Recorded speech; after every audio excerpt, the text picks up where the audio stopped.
So I've recently taken on a new hobby. Over the past month and a half now, I have been making and studying leather belts, and I felt like it would be a fun video to kind of go over this new hobby and share some info as far as why I'm interested in leather belts, why I kind of got drawn to the hobby, and me making a leather belt for my sister. So I made about 5 or 6 belts now at this point, some for some friends for Christmas, some for just trial and error purposes, just kind of figuring things out. And then I have 2 with me right now. So this pink one is one I made for myself, and I've been wearing a lot over the last few weeks. I really like how this one turned out, and I think this was like the first belt that I made that I was really like, okay, this is coming out pretty well. And then this is a belt I made very recently as of this week, and this one is for a friend. It's this really nice brown color, and I think it looks good with these silver spots and these gemstones, so I think this one turned out really nice as well. But I think to start off this video, it'd be cool to kind of go into a pretty brief history of the studded leather belt. I am by no means a historian, but I am someone that can do a little bit of research on the internet. So if some things are wrong here, definitely leave it in the comments, and if you have some other facts or such that you want to share, then definitely leave those in the comments too. But based on some kind of research and reading online that I did, it seems like studded leather belts kind of came out around the 30s and early 40s.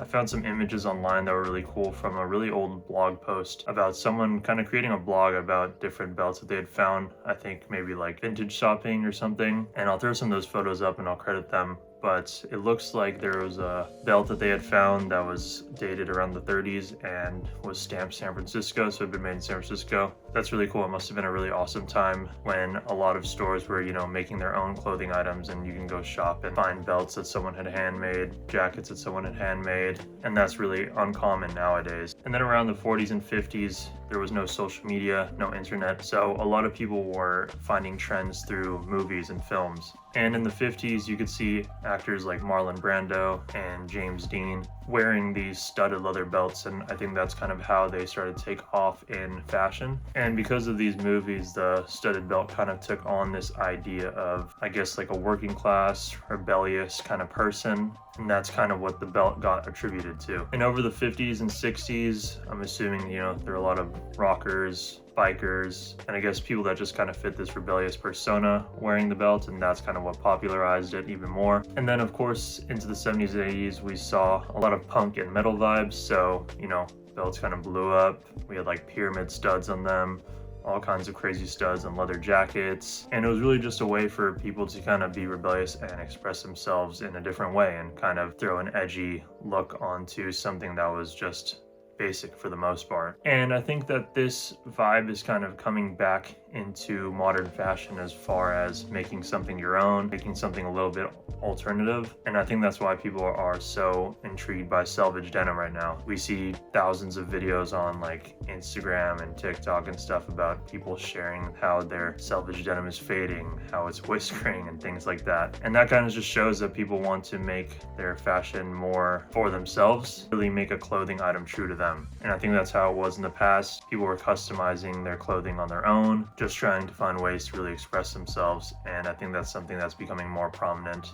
And so I kind of got interested in these studded leather belts maybe 7 years ago. I got my first one on eBay, and I remember I think I'd just maybe seen an image online or something of someone wearing a studded belt and kind of intrigued me. So I started searching up on eBay, and I basically type in like vintage studded belt, vintage rockabilly belt, things like that. And I got my first one from, I'm pretty sure, a seller in Japan, and it was maybe $50 or something like that. And I've worn it for many years. I still have it to this day. After a few years, I started seeing it become, increasingly more trendy as far as a lot of different brands selling studded leather belts. There's a few that have blown up. We have Double RL, Ralph Lauren selling belts for, $400. And like 2 months ago one day, I was thinking, I feel like this is something I can make as well, and I feel like it'd be a fun hobby. And that's kind of how I ended up pushing myself into just trying it out. And I've never really had any hobbies that didn't involve some sort of physical activity. So I'm 26 years old now, and basically when I was 4 years old, I started to play soccer. Played soccer for a big portion of my life until I was in my early 20s. And throughout that time, my hobbies kind of included playing soccer, playing basketball, going on runs, lifting weights, all kinds of things that had to do with physical activity. And out of nowhere,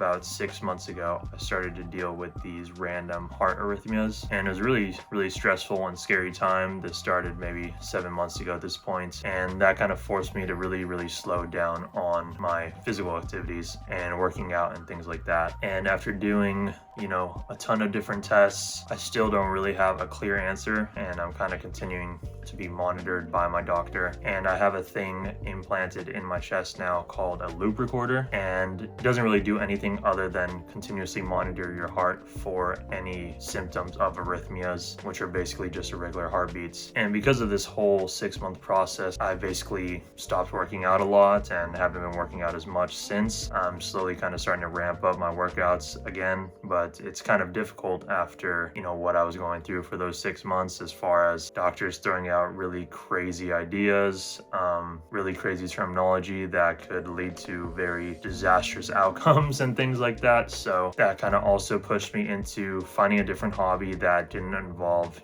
physical activity, but something that would kind of still keep my mind busy and something that I would find intriguing. So that's kind of how I ended up into taking on this hobby. Still very new to it. It's basically been a month and a half of me doing it, but I've really come to enjoy it pretty quickly because, I can see myself getting better. It's a really cool form of expression. It's just something that kind of fits with the times, I guess. So it's the evening after work right now, and I have this belt that I'm going to be making for my sister. But the first step that I'm going to take is I'm going to put some rubbing alcohol onto here to try and kind of deglaze the belt from any of the previously placed finishes, and that will help the belt kind of soak up the dye a little bit better. And I want to start this now just because it's kind of like an overnight process. Once I put the dye on, I'm going to leave it overnight just so it can kind of dry thoroughly, and then I'll buff it.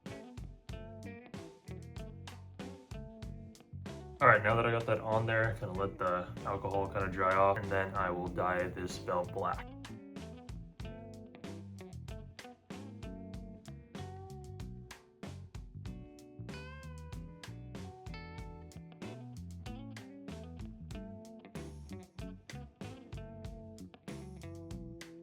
All right, so yesterday I dyed the outside, and now I'm going to dye the inside. Alright, so the back side is all dyed, and now I'm going to let it dry for a little bit, and then I'll come back and buff out all the sides, try and get any excess dye remnants off. And then I'm going to apply a gum to this side and a gum to the edges, and then I'll start putting the holes in for the belt loop kind of area and start getting it ready to basically start putting studs on it.